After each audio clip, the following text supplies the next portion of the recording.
All right, this is Michael with Weaver and Sons.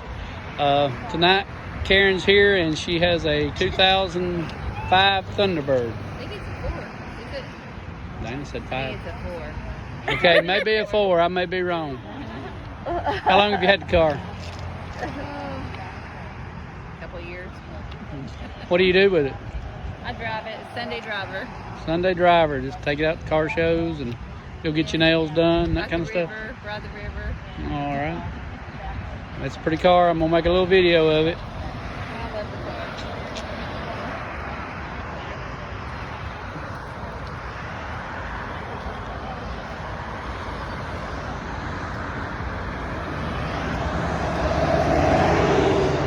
car. No telling what kind of car we're going to video, so y'all stay tuned.